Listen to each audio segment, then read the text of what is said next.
Ketahuilah, kesalahan kita kepada orang lain dapat berakibat buruk bagi diri kita sendiri.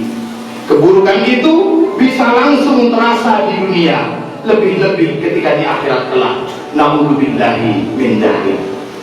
Selain kerugian saat di dunia, para pendolim atau orang yang suka menyalahkan orang lain akan merasakan kesialan yang teramat sangat, bahkan bisa tergolong orang-orang yang bangkrut di akhirat nanti.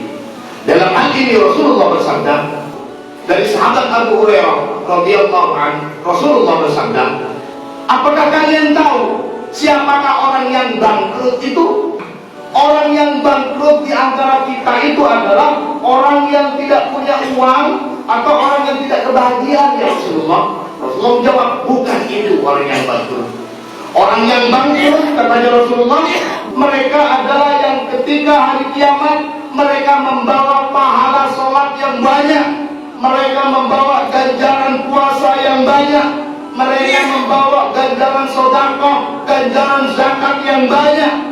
Akan tetapi juga datang tuntutan kepada mereka kelak atas orang-orang yang pernah dicacinya, atas orang-orang yang pernah dilecehkannya, dan akan datang kepada mereka yang menuntut hartanya ini dan telah melukai seseorang, kemudian telah menyakiti dan memukul orang lain. Maka orang yang menuntut itu akan mengambil ganjaran orang tersebut.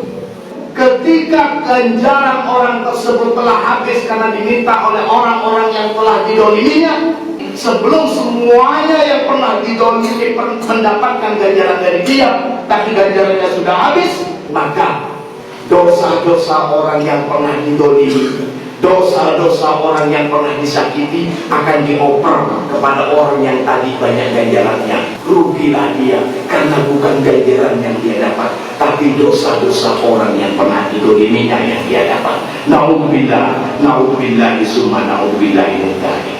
Dalam hadis lainnya Rasulullah bersabda, dari sahabat Abu Hurairah radhiyallahu anhu, dari Rasulullah sallallahu alaihi wasallam, qala, beliau bersabda, barang siapa yang telah mendolimi saudaranya, telah mendolimi orang lain, melecehkan kehormatannya, atau mendolimi karena sesuatu yang lain, maka segeralah dia meminta kehalalan, meminta maaf dari orang tersebut al-yawm, hari ini, sebelum nanti pada waktu uang sudah tidak berfungsi lagi, yakni ketika kiamat.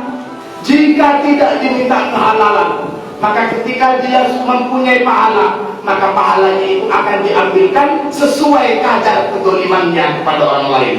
Tapi kalau sudah kebaikannya habis, maka dosa orang yang didolimi itu akan diberikan kepada orang tersebut sebagai beban atas kesalahannya selama dunia.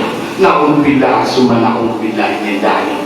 Untuk itulah, agar tidak termasuk orang-orang yang merugi dan bangkrut di kehidupan kelak, mari kita jadikan nuansa lebaran ini saling meminta dan memberi maaf, minta kehalalan atas semua kedoliman yang pernah kita lakukan, baik disengaja atau tidak, serta saling memaafkan setulus hati atas kesalahan orang lain kepada kita. Hanya dengan cara inilah kita bisa meraih kemuliaan sebagai pemaaf dan terhindar dari kebangkrutan di kehidupan kelak. Amin, amin, ya rabbal alamin.